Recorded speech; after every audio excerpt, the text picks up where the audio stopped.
Hey, so today's review is gonna be about Vortex, directed by Gaspar Noé, released in 2021.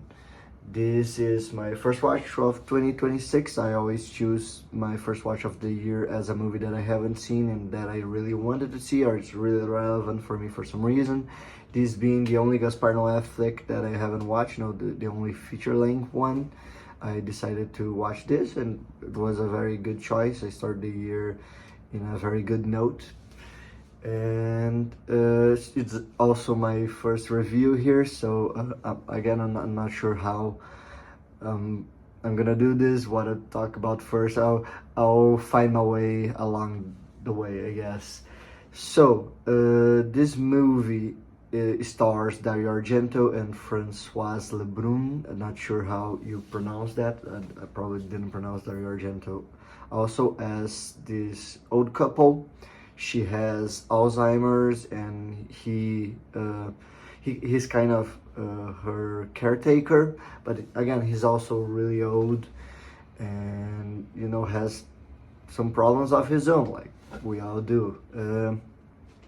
Let's start by saying that Gaspar Noé movies are really unique in some way. He always brings something new to the table, a very different way of approaching how a movie is constructed.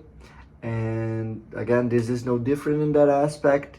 I think I cannot start talking without saying about the elephant in the room, the split screen decision.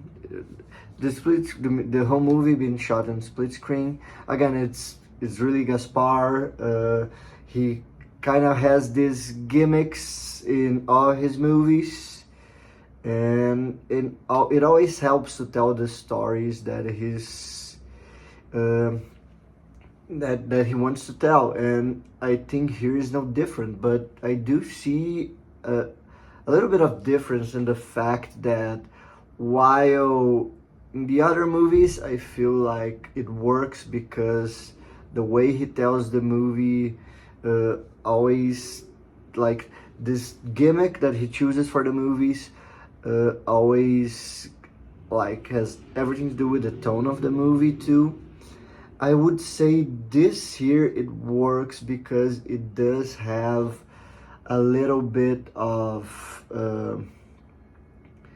it's kind of like the gimmick and the tone of the movie kind of feel a little bit opposite in some ways, because the movie is very slow paced with something kind of different. It's not very slow paced, with something very different for a Gaspar Noé flick.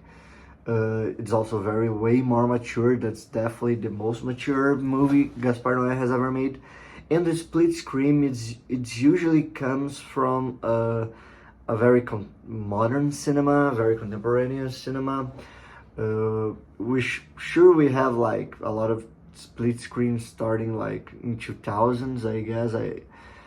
I mean, not started because Brian De Palma was using way back. You can have, I think there's even like a few silent movies, but I feel it really became a language after the 2000s, and nowadays I feel like the very modern, very contemporary movies use this thing a lot. And for this movie to be released with 2021, you kind of get caught up in middle of this, especially all those kind of more internet-based movies, in a way that's like, I don't know. I'm thinking about The Code with Eugene Kolichov, or I'm not sure of his last name, that uses a bunch of different screens to capture this very new thing we have in our lives, that is the multiple screens all the time.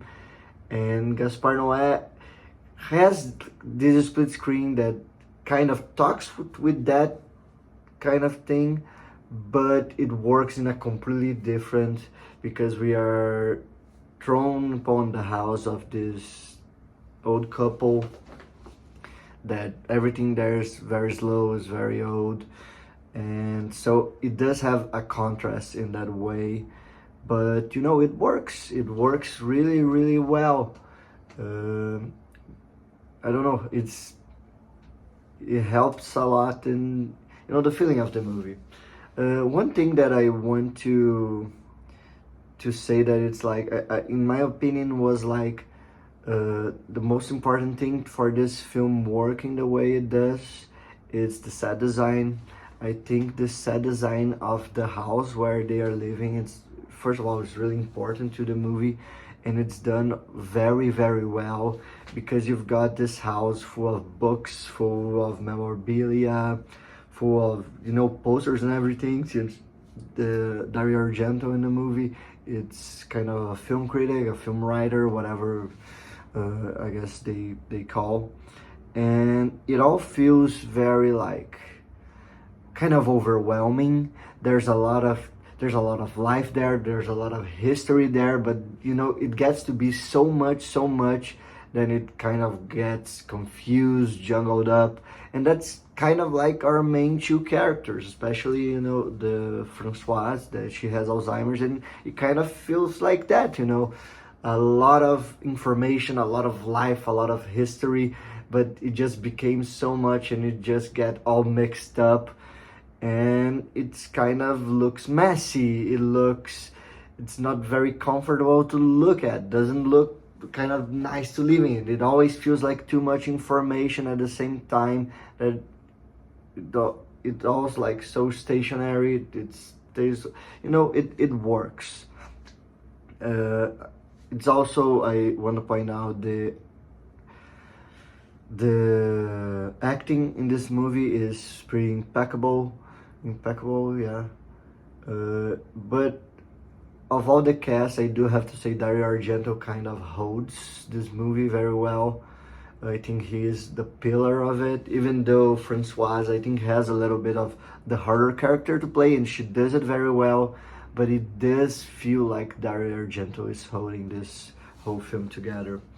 So again, this feels like a very mature take from Gaspar Noé, especially for its sensibility. Something I always thought Gaspar had it in him, in his movies, but his movies were all so frenetic, and everything you see something that talks about old age, talks about disease, talks about mortality, that I do think Gaspar Noé always talks about, but talking about in this slower pace, and it sure works. I kind of like it a lot.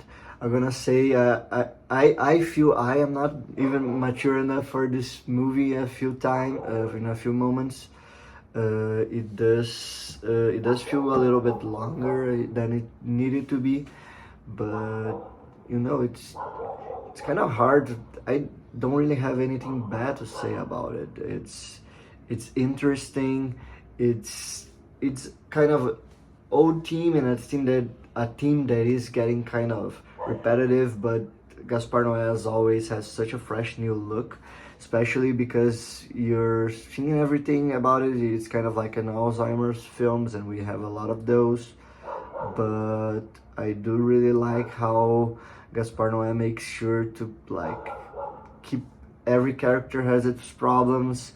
It doesn't kind of, it's important the Alzheimer's to the movie, but it doesn't everything surrounds around it. I think everything does kind of surrounds around the way that these people have to deal with that, plus all the problems that they also have in their life. And I think that the greatest moment in the movie, and the greatest time that this show is like that close to the end, where we have on one screen her daughter, and he's backing it, using drugs and everything, and she's just very confused, throwing all her pills in the toilet and everything. It does kind of feel like a little bit of the end of Requiem for a Dream, in a way that everyone's fighting their demons, and it works very well. Again, this wasn't the cleanest review ever. It's kind of up, but I guess I'll get better with time. I'll give this movie an 8 out of 10.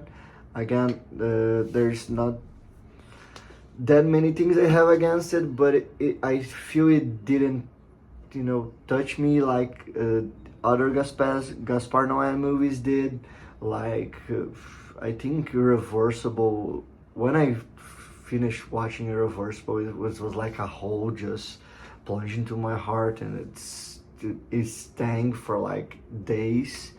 And this movie does have a very sentimental way. You kind of have to take it in after it ends, but I don't think it stuck with me as much as his other flicks, and as much as I wished it would, for how good I do really think this movie is.